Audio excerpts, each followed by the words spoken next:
And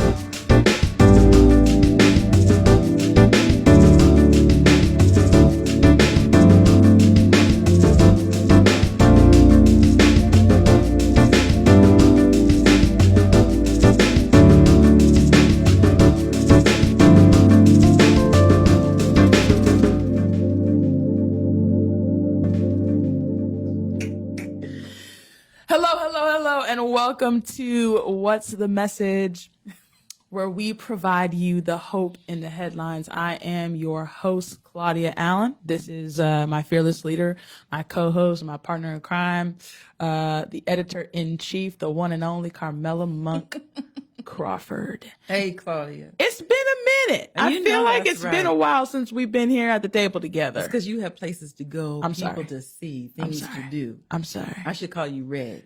Why? As in red carpet.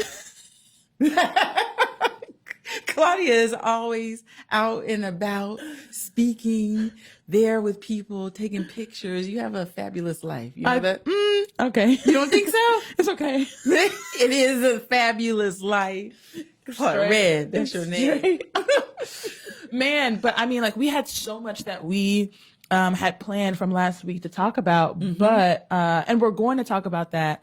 But the fact of the matter is that, you know, this pandemic, we can't, you know, kind of not talk about the coronavirus and COVID-19. We're so grateful to Dr. Richard Berry. He provided us with kind of an initial write-up. But, you know, so much has advanced about this virus now, just within the last couple of weeks, the last couple of days, hours, it's changing by the moment. Like, it's crazy. Like, I mean, people are saying that it's kind of like the flu and it's kind of like the cold, and there's very little difference. You can't really tell. Sometimes, once the COVID-19 symptoms come, it's too late at that point. And, you know, they don't have enough kits to even test people right now. They're saying that cases are increasing by the thousands here in the States, and death cases are increasing as well. I don't think it's in the hundreds just yet, but slowly but surely, some of our elderly and those who have prior conditions are most susceptible and vulnerable to this case, or to this virus. And last night we did have a statement, official statement from President Trump. That's right. And he let us know kind of how he would like to move forward with a particular ban on all travel from Europe. And basically, according to everybody right now, the EU and just the financial sector is not pleased, because there's been some confusion. It's like, is it a ban on people? Is it a ban on trade? And then on top of that, you have so many individuals, American citizens, who are still in European countries trying to get back to the States, who potentially will not be able to get back to their families for the next 30 days. That kind of a travel ban clearly has impacted the economy.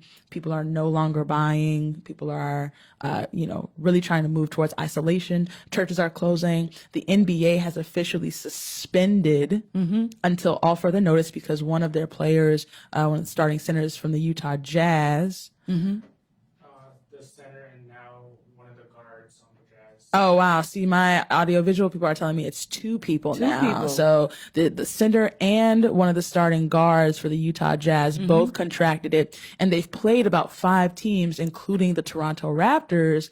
So people are wondering, has anyone on these teams in these various states caught it, and has the coronavirus now been taken to Toronto, Canada, by virtue of contact? So it's just like, it's expanding. I heard there was a priest in DC who has contracted the coronavirus. His church is still meeting, even though he personally is in isolation. And then another church in DC has just come, they chose to have services, and then someone caught the virus. And so now that church has actually been shut down. And so. You mean shut down by someone else? Yeah. Other than like the church? outside. Yeah. Oh, wow. So it's almost like churches and entities are trying to figure out, what is in the best interest. I know my boyfriend was just telling me, their offices, I think previously, 70% of people within the company were told to stay and work remotely. And then now, they've changed and now it's 100%. Everyone has to work remotely at this point. So it's just like, things are absolutely blowing up and just going to like the level of I don't want to say pandemonium, but like it is a pandemic and people are trying to figure out how to move and operate at this point. Right. I think that there's so many things that you can pull away from this crisis. Yeah. For me, in my point of view, number one, preparedness always comes to mind. Preparedness, because that's the point of preparedness. Is you don't know what's going to come down the pipe. Yeah. Which is why you need funding at the Centers for Disease Control. Yeah. To examine possible threats on the horizon. Yeah. You need funding at the Centers for Disease Control to create the stash. You know what I mean? Of not only medicines, but diagnostic materials. For sure. You know what I mean? Because today, while all is well and good, tomorrow something can pop up that you didn't know. Yeah. So preparedness is something that we all have, that's one thing we say here at Message: redemption, relationship, and readiness. Because readiness means you are always in that mode that says, I'm thinking not just for today, but what about tomorrow? Right. Now, I don't know about the sisters and brothers, and sometimes you have to laugh to keep from crying. I don't know why the run on toilet paper and paper towels. Yeah. What is the deal? Yeah. Why the run on that? Has anybody said anything that there would be a shortage? But what they're saying, people are backing up. They're saying, people feel like they have to do something. Yeah. But the time to do something, Claudia, is not now. The time to have done something was before now. Well, that's how I feel about, the instruction to wash your hands. Like, as far as I'm concerned, it's like we haven't been washing with soap and water like all this time. Like, we've just been rinsing. Like, I didn't know that we were just rinsing. I thought everyone was going completely. Yeah, or going completely. I didn't know that was a thing. But see, this is we've become lulled into a false sense of security with the most basic life processes. Absolutely. It's easy to get up and get in your car and go to the store. Oh, not anymore. There's not the products. It's easy to go where you want, whether it's church, whether it's school, and you take those things for granted. It's easy to think that there will be somebody to come and get you when stuff goes down. But as we see now, there are not the products. When you get this, you stay home. Right. That's basically what it is, because there is not it's just like a flu vaccine. There is not a coronavirus vaccine. Nothing yet. That's not there. And so they're telling you to stay home and take the precautions. But I guess that's my first thing, is the preparedness, because we have, because we believe that money can take care of everything. And maybe I'm saying that, and that leads me to my second thought, because I'm looking online. My husband and I are watching the financial channels every morning, where there is straight up pandemonium. Because if you're in the stock market, absolutely, and you're watching your stocks tank, and today I'm looking at those numbers going into the negative, and wiping out, the gains that people have made in the last 2-3 years. Absolutely. You know what I'm saying? So here we put everything like roulette. We put everything to ride that wheel on stocks in the economy. Yeah. But the safety and the health and security, people's rights, people's integrity of their home, those things have taken us back, because we want to risk. I'm willing to risk for a benefit to my pocketbook. Am I wrong about this? You're not wrong. We're seeing people online all the time. I think it's once again, you have to laugh to keep from crying. We're talking about our brother who likes to do the choir songs about wash your hands. Yeah. Oh, wash your hands. Yeah. You know, I think it's funny. I'm seeing people who are joking. They're saying, you know, I will gladly get on the plane if I can get a $80 ticket to Hawaii in the middle of this. You know, if it means a personal benefit, we have been willing to forego some of the most basic planks in our security, and that's our health and security. But you know what's funny too is, you know, people are almost saying that, you know, they're wondering, they're jokingly wondering, I want to say that, you know, jokingly wondering, you know, are Black people immune to the coronavirus? Claudia, I can't believe you brought that up. I'm just saying, you know, not any of the cases of coronavirus have taken place with a Black individual as of yet. But see, that's the thing, is we don't know. Yeah, we don't know that. And then on top of that, there are no cases on the continent of Africa. I guess I have to specify that. On the continent of So Africa. people are jokingly, you know, you got all these Black folk, you know, paying for these cheap flights, you know, going to all these different locations. It's like, oh, you know, let me find out Black people are immune to the coronavirus. And this is like, Well, both Rudy Gobert and Donovan Mitchell are Black. Mm-hmm. So The thank you, the basketball players. Thank you, James. That's right. Exactly. they're said to be doing fine as of now. Mm-hmm. Even though they tested positive for it. They're said to be doing fine. Yeah. But I mean, they say also that the symptoms take a while to show up in coronavirus. So it's like they could be fine now. I mean, Tom Hanks and his wife, Rhea Wilson, in Australia have contracted coronavirus. They're taking pictures and posting on Instagram. Right. And they're smiling. And they're smiling and chilling. So, but I think the other thing about it too is, you know, what doctors are also saying is that the majority of people that contract COVID-19 do recover from it.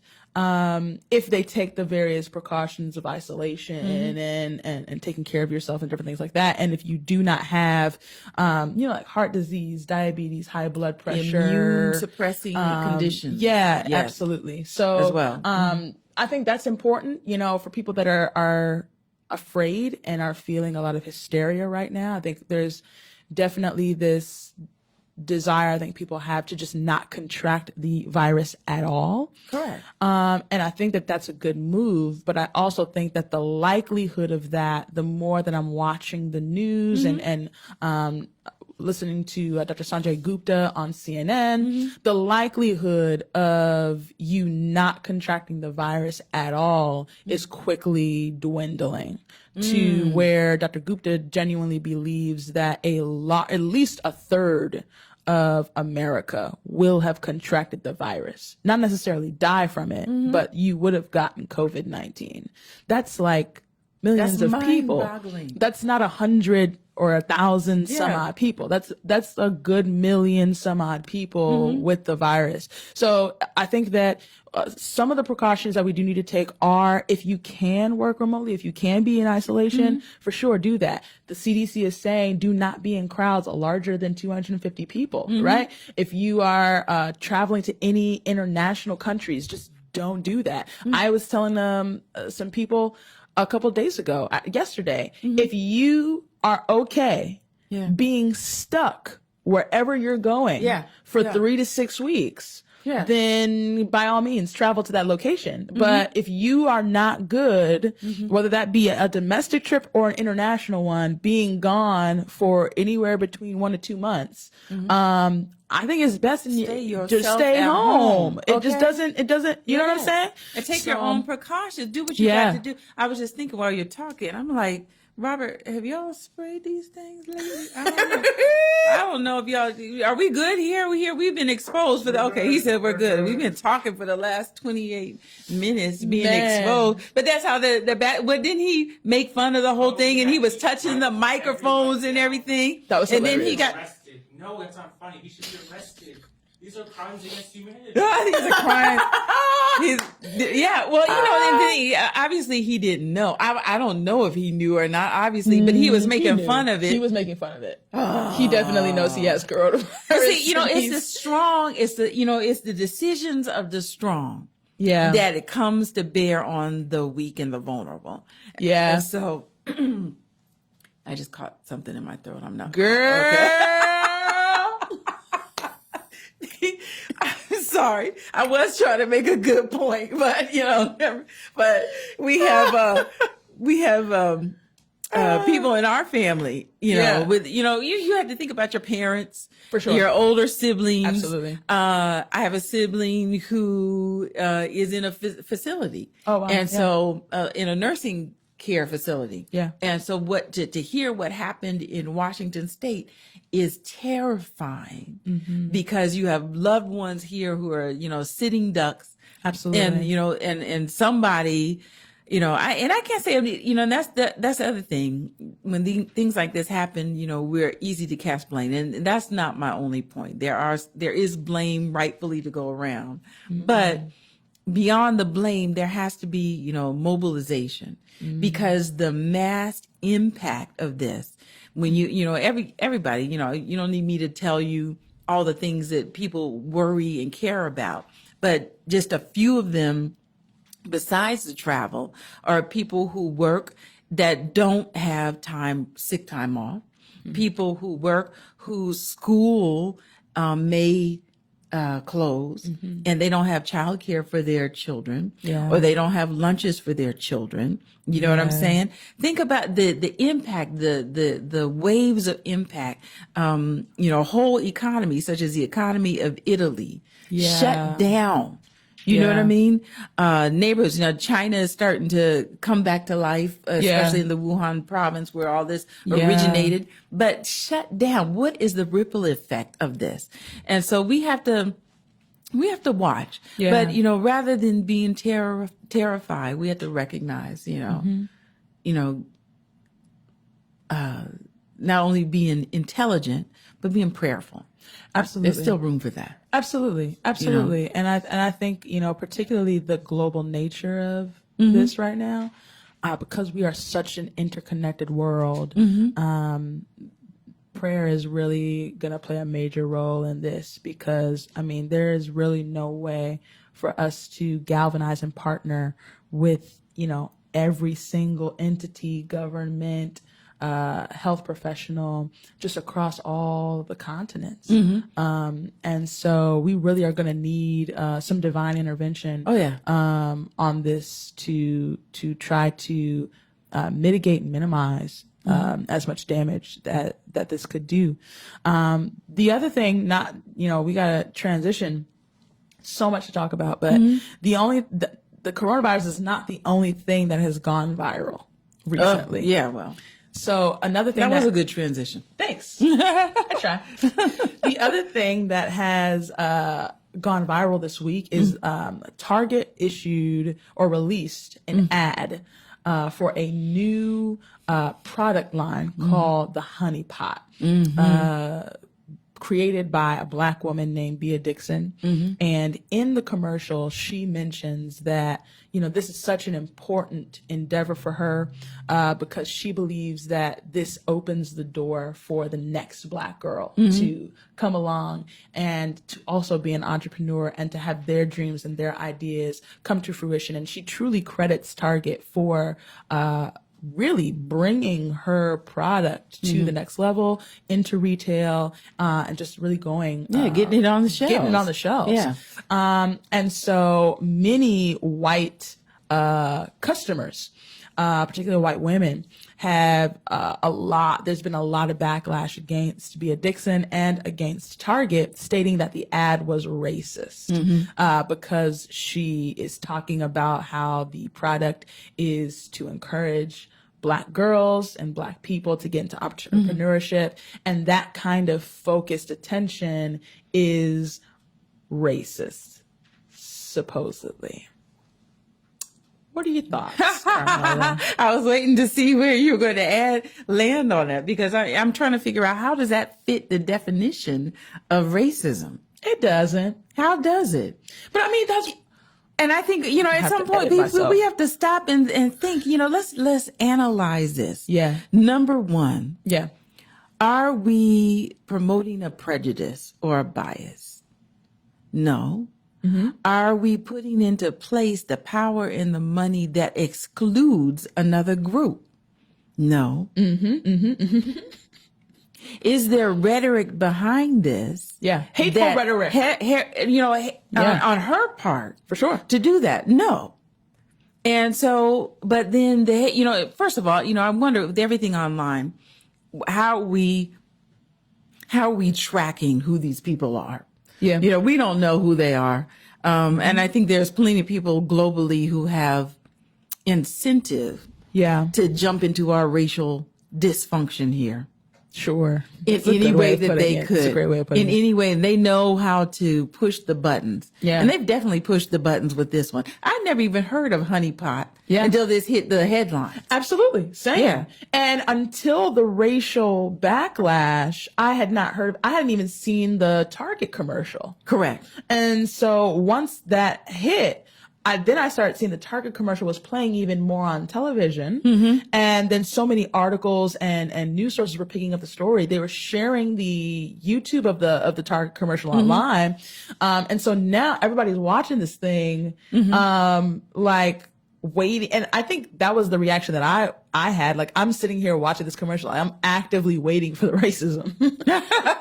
Like, yes, you're waiting. I'm waiting to see, where's the exclusivity? Where's the hatred? Where's the prejudice? Where's and it's like it's a very short commercial. She comes on, she says, this is for the next black girl. She hugs her family and it's out. Right. And so I'm actively like, where is this joint? Yes. Yeah. Yeah. And what I was going to say is I guess I do remember seeing the commercial, but I didn't even put it together. It's been a commercial. I didn't know what the commercial was about. Yeah. I saw this woman with the braids, which may be saying something about the effectiveness of the ad, because I didn't know what it was for. Same. I didn't even know what the honey pot what is does. this? Yeah, absolutely. And so now she does have all of the, she has a lot of support because of this backlash, which is good. I heard that, Target didn't want to comment so much on the controversy, but they did acknowledge that the products had sold out in some places and the store didn't have it on the shelves anymore, which is good. Yeah. Which is good, I think. I think so, yeah. I haven't thought of it or whatever, but I guess the thing is, it's like, my people, where are we? That this is the kinds of things, because the truth of the matter is, when she said paving the way for the next black girl, she's talking about to be able to launch her business, to have a business. And then when you go and you read the documentation online or you read the articles, and we realize that, what's the statistic? They said on the Forbes list, according to Forbes, 1% of the venture backed or venture capital backed businesses are African American. Let's talk about 1%. Where the 99? Who are the 99? Is the question. Absolutely. And so when she says, I want to pave the way for the next black girl, she didn't exclude anybody. Absolutely. She didn't downgrade or downplay anybody. Yeah. She encouraged in an area and in a market where there's clearly a lack of access. Yeah. So that's why I say, anybody that you can trust, this is a no-brainer. Absolutely. This is a no-brainer, and I don't understand. But I guess there's other wrinkles to that story. Yeah, absolutely. I think because there's always conversation around supporting black businesses, right? And so, do you support black businesses? I do. I love black-owned businesses. And what's your reasoning for that? Tell me that, and what's your reasoning for that? My reasoning for supporting black businesses is just what you're saying. For one, a lot of black businesses struggle to get cash flow, struggle to get capital. And, aside from investors, one of the greatest ways for small black owned businesses to get cash flow is for people to purchase their products. And so the other aspect of it is, I just like what we make sometimes. For instance, there's a restaurant like literally 5 minutes up the street called New Vegan, where I live. New Vegan is this black-owned vegan soul food restaurant. You just gave them a commercial right there, because we're here to tell you. I'm here to tell you, New Vegan is the greatest soul food restaurant in the DMV. I have been to another vegan restaurant, black-owned vegan restaurant in Baltimore. I cannot remember what it's called right now. But they're good, but they're not new vegan. No shade. So it's probably good I don't remember your name. Yeah. Oh my goodness. But, I have also purchased things from like Melanin Apparel, like clothes, all the t-shirts and hoodies that I have that, have those sayings for Harriet Tubman and Toni Morrison, or my favorite hoodie is a hoodie of MLK being arrested. I purchased that from Nas, the rapper Nas. He has his own fashion line called History, HSTRY. So if you go to HSTRY.com, history.com, he just has, he creates stuff with Angela Davis, just so many his heroic black figures and icons, and he puts them on clothes in really, really cool ways. And so I just like what black people create. And so I think that rather than us purchasing the knockoffs that oftentimes end up on Amazon or through Google or many of these other things, it's like, why not actually find the original products that people are creating? I also use Miel Organics in my hair. Miel Organics it looks very nice, by the way. Thank you. Is available at Target, right? Okay. So it's like you can buy black owned products in places like Target, or you can buy them directly from the vendors on their websites and different things like that. And so I just feel like half the stuff that we're using on a day-to-day basis, we can use from black owned small businesses. And half the time they're better for us anyway, because they are literally products that are made with us in mind. Yes. So, which is important. Absolutely. People don't think that there's a difference. Yeah. Sometimes they don't understand that there are certain differences. I've learned when we have in our next issue the conversation from Milton Mills. There are some sensitivities that we may have that other people don't. Absolutely. And it's nice to be able to come to a point where there are products that you can utilize that are not going to hurt your skin. They're not going to overly process your hair, thereby poisoning you. Absolutely. You know what I mean? Absolutely. These things are very important. And so, anyway, I just wanted to know what you did. You were going down a train. Regarding... that's how I completely agree. But the reality is that there are sometimes, whatever you choose to support, a lot of times you are choosing to support that person and that person's platform, that person's belief system, what goes all into the product. And the reality is that some products might conflict with your own personal, religious, spiritual, or moral belief systems. And that has come to the forefront, particularly with the honey pot. Bia Dixon has done a few interviews now with Essence, the Breakfast Club, and a few other places, kind of speaking to why she created the product, how she created the product, and her response to kind of the racist backlash. And in many of these interviews, she shares about how she was actually struggling with a vaginal disease. And so for that reason, she created these black feminine hygiene products. And they're not really black feminine hygiene products. They're just feminine hygiene products created by a black woman. And she basically had a dream, and an ancestor came to her in a dream and gave her a recipe. She put the recipe together and used it on herself, and it healed herself. And so the ancestor told her that she needs to put this together and get it out. And so she very slowly was, just getting it to different people in her work, friends, family. They were using it, and they were, getting the healing, or they were experiencing the kinds of cleanliness that they needed down there. And this is so different for Message to be even talking about this. I know, right? That's what the story is, okay? Feminine hygiene products, guys. And so she got picked up by Target, making the story super quick. And in these interviews, she basically credits her spirit worship, because she worships and communes with the ancestors. And She credits them for the idea of the product and the success of the product. And what I'm seeing on social media is there are a lot of Christians, particularly Christian Black women, because who are the most reliably Christian I know, right? people in the world. In the world.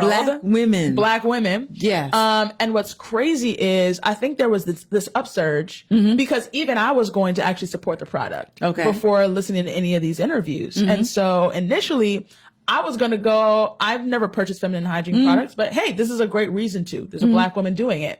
And what I'm seeing online is people are saying, well, I don't think that we should be supporting these products because of their spiritual origin.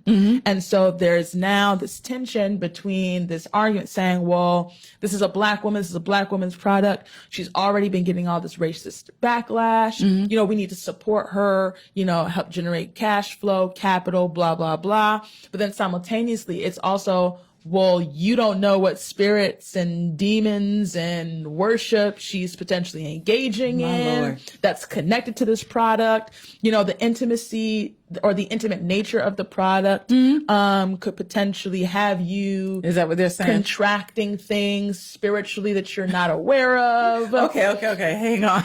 See, the only reason why I'm saying that is because, number one, I don't even know where I'm going with this. I think the thing that bothers me about this, and you tell me, Claudia, does that give you pause? So you're saying you didn't buy it, but you were on the way to, because we're down with the cause. We're down with the cause. We're both down with the cause. I'm down, absolutely. So what I'm hearing you say, you tell me, is there's a two parts to your being that are implicated in this choice. Yeah. And this choice says, do I support this Black woman? Yeah. Who may have beliefs and practices, and that is infused in the way they do business and the product, that I disagree. Right. Or do I allow my faith to inform my purchases? Purchase habits. So, you know, that's definitely what I'm saying. I'm definitely conflicted. You know, like when I was growing up, you know, if my mom even got the slightest hint, come on, say it now. Whatever she was buying, the money or the proceeds or the anything was going to like the satanic church, right? Like think back in the 90s, she got some kind of correspondence that Crest and I remember other that. Don't even say it. Yes, Procter and Gamble were affiliated with Satanism, and which so is totally false. She completely cut Crest. I haven't used Crest in over 20 years. We immediately switched to Colgate, right? But then it's like what you don't realize is Colgate is also Procter and Gamble, right? So it's like there's a lot of things that we don't often know and understand about product creation and distribution. But that's the culture, like that's the culture that I grew up in. That's the house I grew up in. If something is attached to Satanism, we don't have nothing to do with it. There you go. And so that was an initial feeling when I saw the argument online, in that like I no longer know how I feel in terms of supporting it, just because I don't necessarily feel comfortable supporting a business that I know was generated through a means of spirituality that I find not just troubling, but I actually find it problematic. And, you know, because I want to be clear, like I do not support spirit worship, ancestral worship of any kind. I know that there's this push now for Black people to really reconnect with their roots and really connect to their West African heritage spiritually and religiously. And I am not in support of that in any way, shape, or form. And so because of that, I struggle financing it. Interesting. And so, yeah. See, in the case, if I can jump in the case of Procter and Gamble, they denied having anything to do with that. Yeah. Right. And that was one of those things that went viral before we had viral modalities. Absolutely. People thought that, and they thought there was something in the logo that was Okay. indicative of some nefarious and satanic kind of symbolism and all that sort of thing. And truly, we know that these things, these forces, the forces of darkness, if you call it that, I don't know what you call it. We know that we are in the world in which that controversy is brewing all around us. Yeah. Sometimes it peaks and we notice it more than the other times, but we don't always know. And we don't know for every product. Yeah. In the case of Procter and Gamble, they said, no, this is not us. I don't know where this came from. This is not who we are. So it's, we have to use some judgment and some, and I'm not saying she was wrong. I don't know what information she had, but I'm saying this is what they said. But in this case, with Bea Dixon, she said she owns it. Yeah, she owns it. She claims the inspiration for that. And so I'm not telling anybody what to do. I'm just saying what, it highlights so much because in the economy that we live in, we are partakers on a global scale.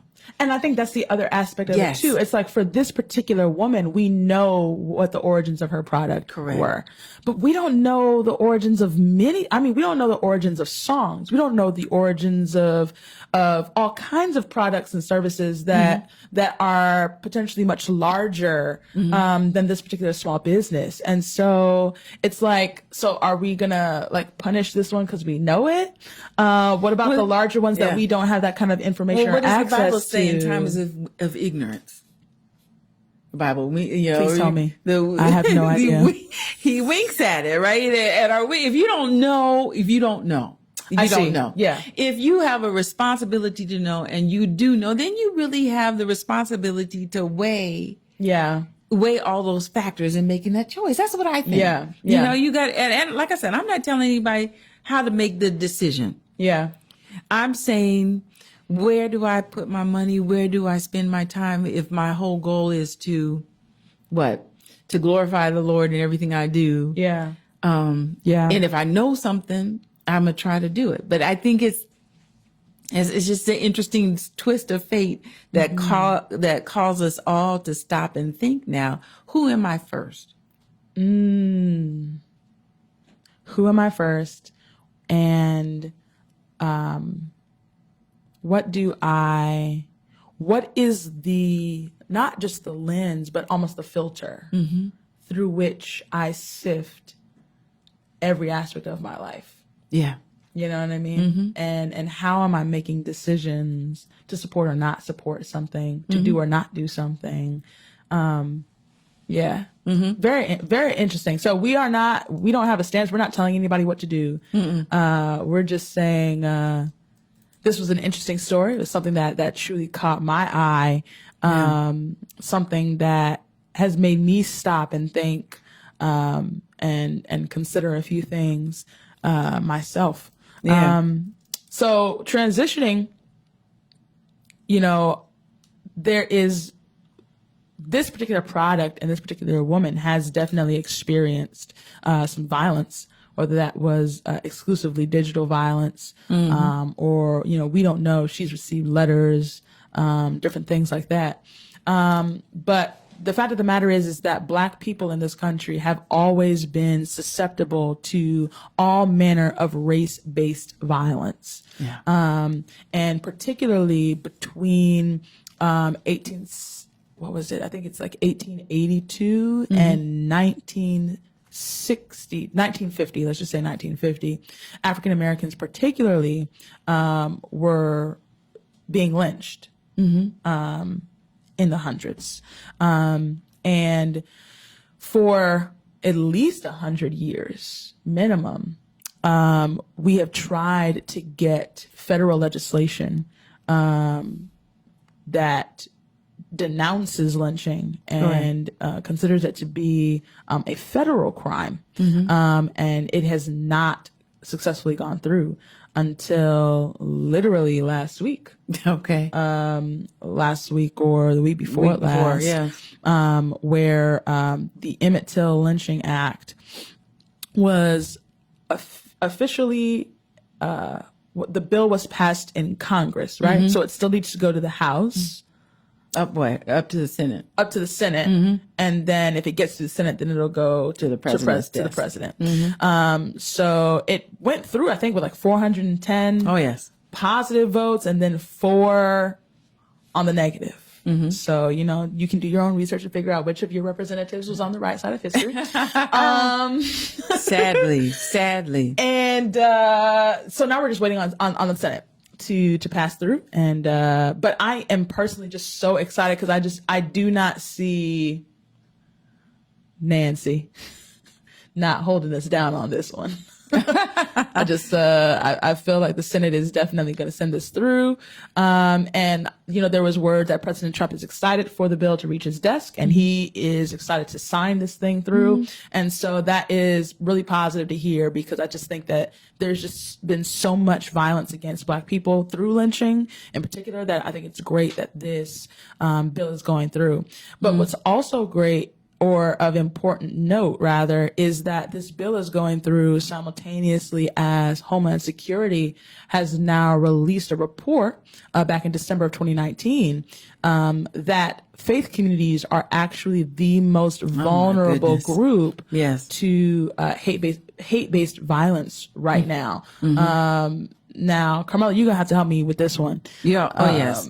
This is beyond deep, and regarding this bill, the Emmett Till bill. I don't know. I can't remember what it's called. Yeah. You got to wonder why it took so long. Yeah. What possible reason could there be to hold out? Yeah. I'm hearing that some of the reasons were that, particularly from the 4 who decided not to. Yeah. That, you know, this is something that states should take care of for themselves. Yes. And all that sort of thing. And this is something that should be in the purview of the local government, i.e. the state. So, which is crazy, because I mean, I get that lynching happens at the state level, but if lynching has been happening for over 100 years and the local state government has not stepped in, then isn't that when the federal government is supposed to step in and say, okay, well, if the state government is not doing it, then now it has reached our jurisdiction. We have to step in. And I agree with that. And I think, you know, you have to wonder why we would still hold on to a relic that is so painful, so hurtful, you know, similarly to the Confederate flag a few years ago, when you know that is inflammatory. Just the idea of it rallies one group and victimizes another in their mental state, knowing, because, you know, this is not, we talked a few weeks ago about the epigenesis. Am I saying that right? Epigenetics of racial trauma passing down from one generation to the next. So that even if I had never been involved with that, the psychic value, the psychological value, the emotional weight of that has an effect on me. Absolutely. And so why are we waiting to declare this a federal crime? Why are we waiting to add muscle to it? Whereas, you know, lynching is not the, praise God, you know, we've moved past this era in some ways. Why now? Why opposition to it now, and why now? I don't know if we have time to talk about the next issue. Claudia. I got you. Go ahead.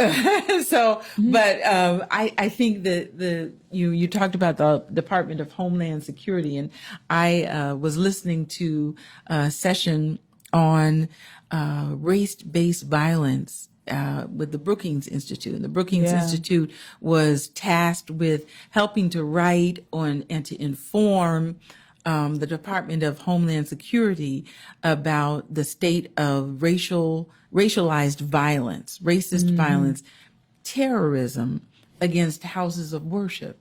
Right. And so the let me see here. What they were supposed to do I have it. The introduction from this Homeland Security report said that three things that they wanted to do is they wanted to make sure that they established some two-way flow of information so that if you're a church, you can talk to the Department of Homeland Security. You can get there. There's a protocol so that you can get the information. Yeah. Two, they are supposed to, here's my word for the day, evaluate the preparedness of houses of worship against this kind of worship. That's this kind of violence. This is the world that we're in. Wow. Okay. So just like you got your fire escape. Yeah. You got your health protocols, whatever. You have to be ready. And so they want to put together a body that will visit and determine and discuss what is the level of preparedness that houses of worship have against racialized violence and other violence against, religion, any kind of religion.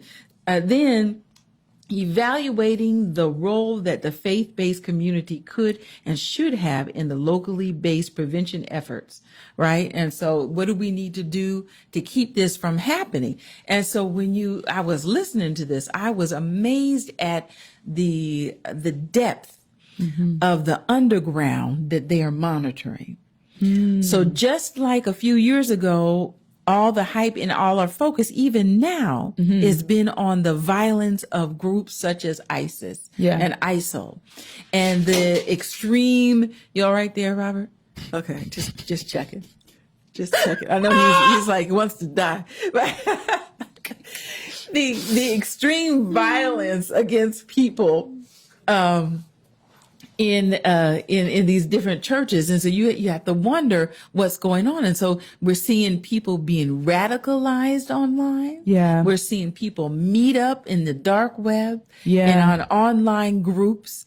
And we're seeing people being recruited, not just because of their interests and they're hanging around people who are like-minded, but recruited for their expertise.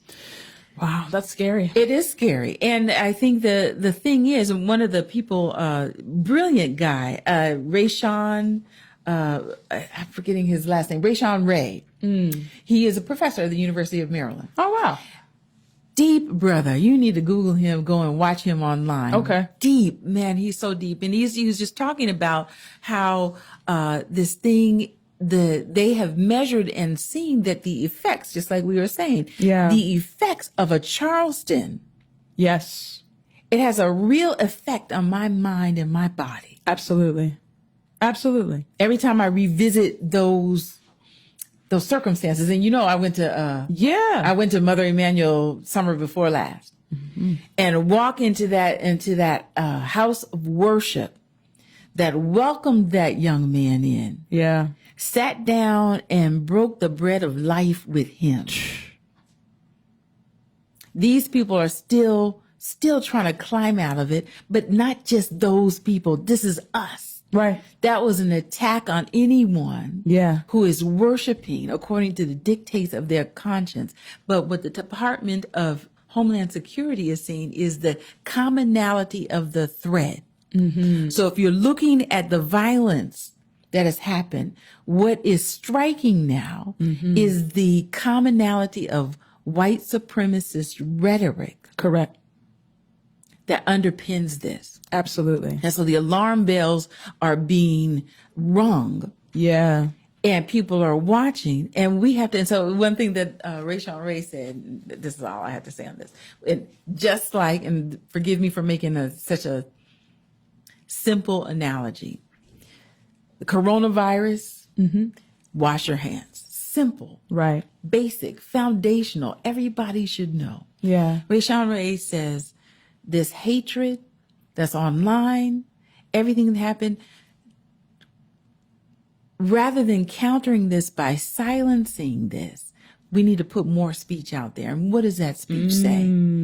If you're in a group and they're talking about another racial group in a way to drag them down, that's when you stand up. Yeah. In the privacy of your own intimate contacts and relations. For sure. Mom, dad, brother-in-law, pastor, friend, I'm going to stop you right there. Yeah. Because it's that kind of stuff that is fueling this rhetoric. Absolutely. People are feeling comfortable. Absolutely. To be in this world, and people are feeling radicalized, or they're becoming radicalized because we haven't said enough about it. Whew. I'm with you, Carmela. It's a lot because, and I think the fact that the attacks are specifically towards either African American churches or Jewish synagogues, correct, I think is very clearly and explicitly attached to neo-Nazis, the KKK resurgence, and just white nationalism, and just the current face of white supremacy.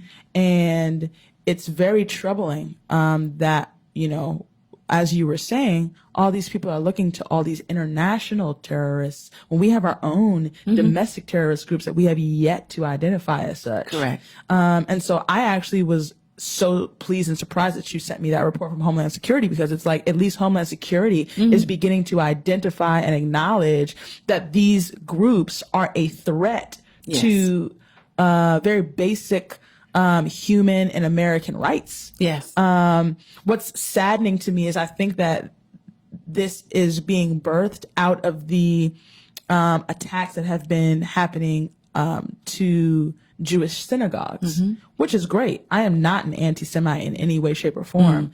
But what's troubling is that Black churches have been being burnt down. Black people have been being gunned down under the exact same violent rhetoric, and Homeland Security ain't had nothing to say.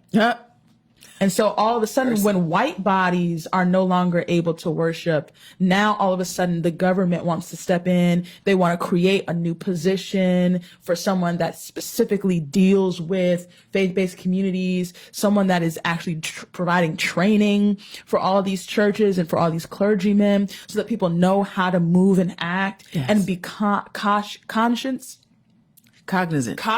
and aware of what's going on. And it's just very alarming that as a Black Christian, a Black worshiper, a Black believer, that if my body was to die in prayer meeting last night, they probably wouldn't have instituted this move. But I guess, you know, we got to take what we can get. We're here now. We are here now, thankfully. And I agree with you. In fact, one of the stories in the report that I can't look away from, they mentioned an anecdote of a pastor of an African American church who had a white man walk into his church and was creating a floor plan of the church.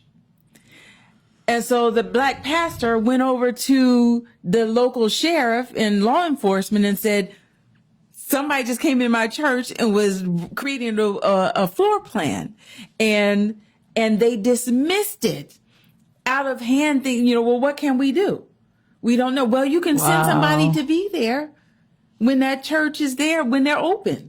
Or you can send somebody, you can watch it. You can get online and listen. This requires vigilance of everybody. And I just had to say, this takes us to the realm of embracing and cherishing our rights to pray, to worship according to the dictates of our conscience while we got this right. Mercy. Man, Carmela, this has been a jam-packed episode. I mean, there's just so much going on. I mean, and I can't help but feel like Matthew 25 is happening. You know what I mean? Matthew 25? Matthew 25. Wow. I can't help but feel like if with a global pandemic and simultaneously just a kind of borderline a global cultural resurgence towards spiritualism, and simultaneously there's an attack against churches, worshipers, people who are trying to connect with God, particularly the Christian God, right? And there's just this constant attack and just hatred and rhetoric against Asians and Asian Americans, right? They are also receiving a lot of death threats, a lot of violence being done against them in the wake of all of this coronavirus. And I just can't help but feel like, man, there's just so much war and pestilence and famine and darkness and sword, right? And I feel like it's overwhelming. I feel like, the average Christian, the average believer is overwhelmed with all of the death and destruction and confusion. And it's like, the question is, in light of all that's going on, what is the hope? Where is the hope? What does God have to say in the light of all of this stuff? And I think the word that God has is just the word that you had said, preparedness. I think that we have hope in the fact that the scriptures have told us about these things happening. The scriptures have let us know that we are going to come into a day where people are not going to be lovers of God. They will be lovers of themselves. We're going to come into a time where violence is going to increase. Hate is going to love is going to wax cold. Right. We're going to have pestilences and diseases and illnesses, earthquakes and natural disasters in diverse different places. And so I think that the beauty and the hope is that the Lord has prepared us for this time. The Lord has let us know that this is coming. The Lord has let us know what we can expect. And so the hope in these headlines is that not that this should be an escapism. Not that this should keep you from being intentional about how you are living your life, intentional about the precautions that need to be taken, intentional about your relationship with God, intentional about praying for the people that are in your families, intentional about praying for this world. God definitely wants us to remain intentional, but we also have a hope in that we can now be prepared for the soon coming of Jesus Christ. That's right. All of this just lets me know that he is so much closer to approaching this earth once again than he was previously. And so we can have a hope in that preparedness, a hope in that soon return, a hope in knowing that we are not going to be left to the destruction of this world, but that if we connect ourselves to Jesus Christ right now, then the end of times that is talked about in Revelation, we will not have to experience that destruction. Right. We will be rescued, saved, taken away from the destruction of this earth. This is not it. This ain't it. This ain't it. This ain't it. And just because all this stuff is going on down here doesn't mean that we have to believe that this is it. Yeah. We can trust and be prepared and take initiative and intentionality in reconnecting with our Lord and Savior, knowing that he is coming to take us away from all this chaos and all this confusion. Yes. And I don't know about you, but that's hope to me. That's hope.